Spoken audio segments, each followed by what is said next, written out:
It's a giant deer skull. Doo-doo-doo-doo. It's YouTube Wednesday! So this is a totem pole. You can see one creature there, one creature there holding another, holding a person. You see another creature and another. And up there, I have to make a EVA foam deer skull head to look like a Wendigo. So this is a horse skull that I made a while ago out of EVA foam, and we use this as a mask quite a bit. So, and what I'm going to do is something along these lines for the deer skull. But of course, it has to be a little bigger, and it will not need to be a mask. So we just put a baseball hat in there for this to fit onto a head better. We used that for some La Llorona stuff at one point. So let's get to designing. So I left this a nice long video so that I had plenty of time for explanations. I just drew very simple on there, the outline of a deer skull. I looked at a couple pictures of deer skulls, and then I have that horse skull there that I made earlier next to me. And then I'm just trying to figure out the shapes. I don't have a pattern for this. This is not something that I felt I needed a big pattern for. This is something that I think I can put together. And I start out using hot glue. I'm not a big fan of hot glue in EVA, but I thought you guys might want to see a build with hot glue. I don't continue to use hot glue because for EVA foam, I kind of hate it. And when you're seeing those little strips there, that's just support. One of the things that I think people get wrong, and one of the reasons why projects fail a lot of the time, is the engineering. These little supports inside add surface area to be glued, and it just makes it a lot stronger. And you can see I did the brow bone basically, and then I made a loop to make the head as big as I wanted it to be. And now I'm getting some pieces together. This is all floor foam from Harbor Freight, roughly 3/8 of an inch thick. And I'm looking at it and I'm figuring it out. What does the eye socket shape need to be? And here I'm using one of those strips. I used one of those strips that I pulled off as a measuring tape, flexible measuring tape. Do that all the time. Good little tip. And that's a little cheekbone on there. And they have a weird cutaway at the very end, so I'm taking that off. And I cut this cheekbone out, but not off, so that I can pop it out. And when I curve that EVA foam, it's going to give a little bit more dimensionality to it. And I'm just replicating what I did for that side on the other side. Because I want this, skulls are fairly most of the time. You know, where both sides are the same, whatever that word is. I shouldn't do voiceovers late at night. I forget what words are. And here I'm cutting a little bit of a bevel on this so that it attaches at the angle that I want. See that? And it's already kind of starting a little bit to look like a skull. And here's another gusset. I'm doing another gusset that I put inside, help hold all those things together. So inside it doesn't matter. Add that kind of stuff. This is the bottom and the back of the skull. Doesn't matter what those look like very much. Doesn't help I'm also using a glue gun I'm not a huge fan of. I'm doing this at dark hour. And even though I work at dark hour, a lot of the people in the artistic positions were not me, so they don't like exactly the same tools that I like. So I'm using what they've got for now. Slowly, that will all change, and it'll be my stuff that I like. And here's where I'm starting to get frustrated, because with contact cement, I put it on, I let it dry, I put it together, it's together forever. And this was being a little finicky. It did not want to stay curved around. And if you heat gun it, you get rid of the glue. But look at that shape. You could go with a dragon from there. You could carry on with a deer skull. Have some options. This is just gusset, gusset, gusset. Put this guy together and make it strong. That's what I want to do.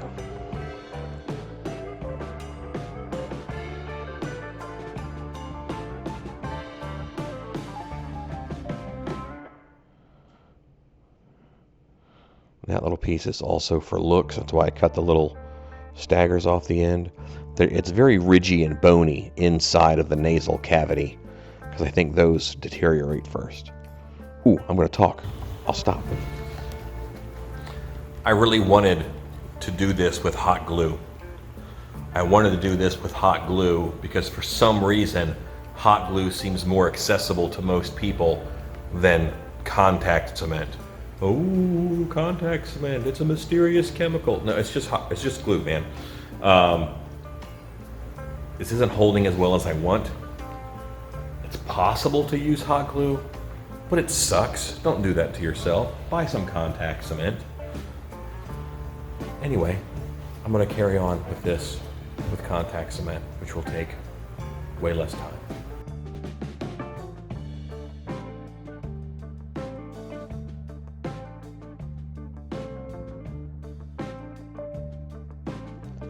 The contact cement is just superior. For EVA foam, it does take, you have to wait for it to dry. That takes a little bit longer. But your bond, once both parts are dry, is instantaneous. A little bit of pre-planning, and you're able to prep several pieces and then put several pieces on and have the next stage drying while you wait. So, yeah. Here I grabbed a heat gun in order to speed things up, because the heat gun will dry it faster. You can use the heat gun with contact cement. Harder to use it with hot glue because you might melt your hot glue and hurt your bond. This ended up being very sturdy, both because of all the gusseting that I did, but also the coating that I gave it.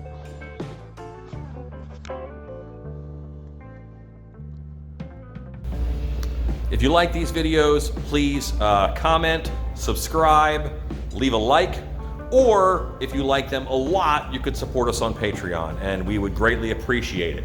Patreon just got us a new mini split air conditioner for the shop. That is lovely, which ensures content will get made even in June when Texas wants to boil the blood out of your body.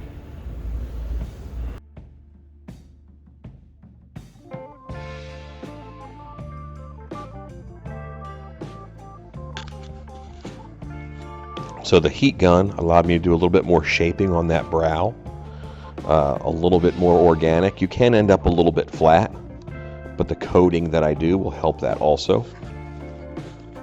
And these are some pieces, these are just cheekbones that I'm putting on, and I put them under the eye. I saw in an example, one of the visual references that I used, just made it look a little bit nicer. And again, it breaks up that flat plane of the skull. And I don't have a pattern here. I'm just making it up. I'm completely winging it. I have no idea what I'm doing. Actually, I'm just looking at it, and I'm looking at my visual reference, and I'm making it look more like my visual reference. It's kind of the opposite of how to carve an elephant out of a block of wood. What they say is, you take your block of wood and you remove everything that isn't part of the elephant. Simple. Well, this is look at an image, figure out how it is different, and then add pieces until it looks the same. And again, this is just a raised 3D detail up top. I want to add a little more visual interest and depth up there. So these ridges are going to go up kind of along the eye. You see how that just helps pop that area? It makes it look like one bit of bone is stronger than another. That's what ridges are for and such. And I feel like the muzzle was a little too short and it didn't have enough visual interest. So I'm adding that piece in there. I'm just kind of cutting it with scissors. And I guess I glued it in already. I'm fast. I missed it. And then there's two little prongs that come out of the bottom, and that's what this piece is. And I didn't have to cut it all out of one. I can just add visual interest, layers, layers, layers. All detail is achieved through layers. All detail in everything is achieved through layers. Whether it's costuming or set work or prop building. The more layers, the more detail. Okay, so, oh, these are teeth. So on the side of the skull, these are going to be teeth. I'm just going to, I cut them out, and I cut them at a little bit of an angle. I bevel to cut them so that when I glue them on, they don't follow the skull. They kind of stick out a little bit because of that bevel. And there's the bevel cut that I put in. And I don't actually finish these teeth in this video. I'm going to mess with them later. But it was not important for you to get the idea. Everything I do here is I'm just giving you guys a technique and a concept. And that way you guys can run with it. These videos have never been about me showing I'm a phenomenal artist. I'm an okay artist, but I do a lot, and I learn a lot, and I share a lot.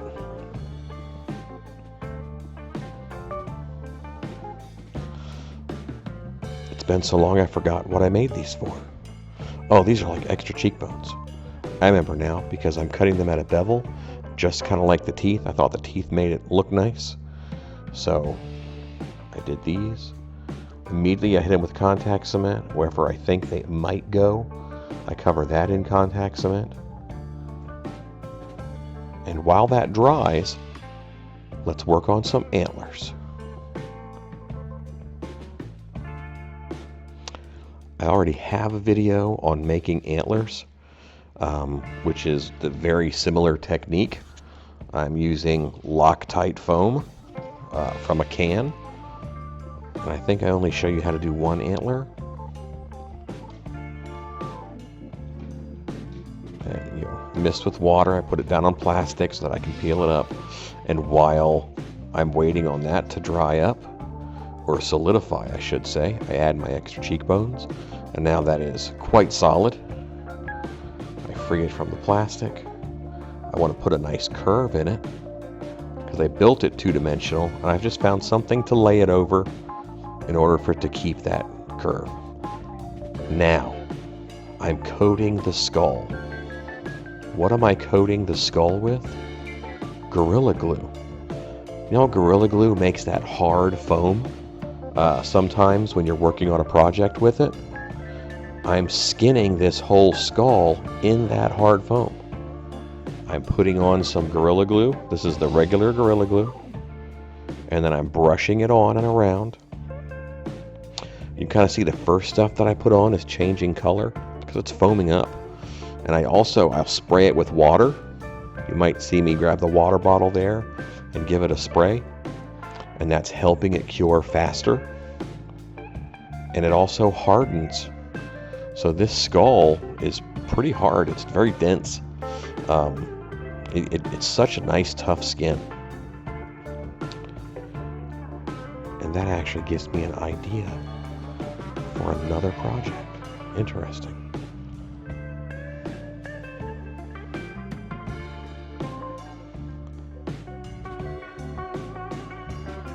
But you guys can see it's just Gorilla Glue. I'm putting it on. I'm brushing it on. Because a thin coat, remember, it's going to foam up, so that's going to bubble, and that's going to give you a a thicker skin. But it's also going to be irregular because it's foam, so it's not 100% even. And what that means is that it's going to look pretty organic. I love things that look organic without me having to do a lot of work. You can also do this glue technique on lots of projects. If you need a new skin on something, this isn't a bad way to go because it's waterproof and it's paintable and all that. It's not flexible, so don't plan on flexing whatever it is. I'm a little bit off camera here, but guess what? I'm applying glue and I'm painting it with a paintbrush. That's all that's happening. You're not missing a thing. You've already seen it. But look at how that is getting real light in color as it foams up. It's also getting very hard and durable. Nice and strong. And I used, for the record, for a skull this size, I used 2 bottles of Gorilla Glue. Which is, let's say that's and I used 1.5 really, but let's say that's a, $25 investment in order for a skin for this prop. I think that's worth it. So the Gorilla Glue that I painted on and sprayed with water has left me a really nice texture. It really made it not be just a smooth EVA foam piece anymore. Very happy with that. And now I'm going to go ahead and attach the horn seals. Okay, so I'm going to attach these horns antlers with Loctite foam. I'm just cutting a little curve in it here. I'm using a touch of hot glue just to tack them in place.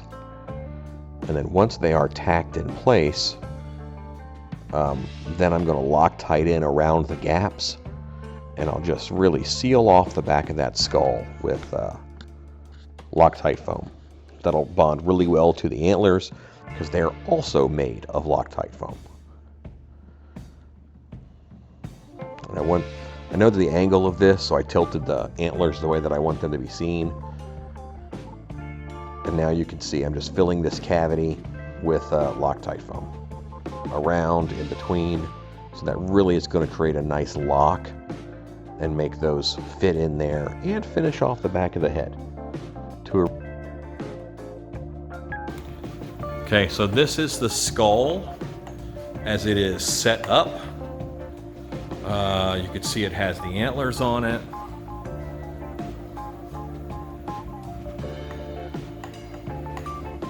The foam inside of it has cured. I'll kind of show you what the back looks like now. Now it's a simple matter of paint. I did mention earlier that I'm not trying to prove what an awesome artist I am. I'm just giving this a spray paint job because I know it's going to be in the haunt. I know the lighting it's going to be under, and this will be more than adequate, and people will look at it and know, hey, that's a giant deer skull, like it might be on a Wendigo. So it's just a cream paint for the bones, and then some shadow paint and some dry brushing with spray paint over that. And for the antlers, it's the same 2 colors, except I think I use white spray paint on the tips. And I use that dark brown at the base. Look at visual reference. That'll tell you how to paint it. Just look at the visual reference. And I just finish this out really quick. Fun stuff. So this is a finished giant deer skull.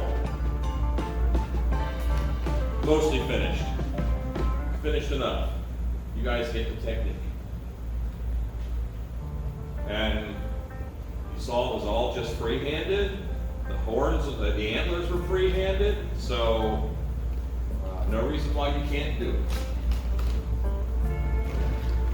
EVA foam base with a hard shell on it from Gorilla Glue that we painted on and hit with water to make it really bubble up.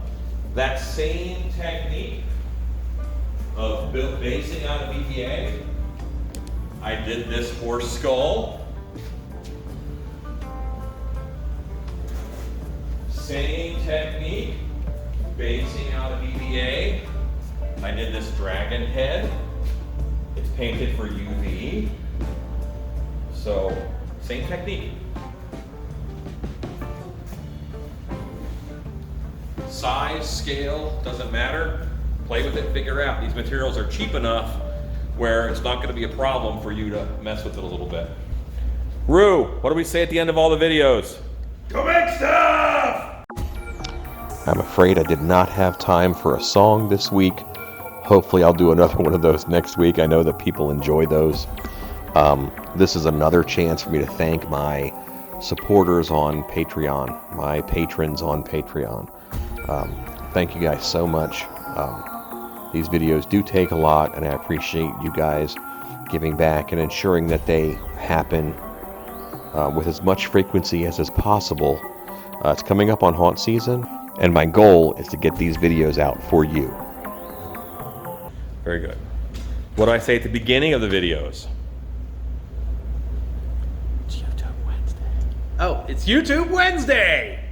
Say it without prompting. It's YouTube Wednesday!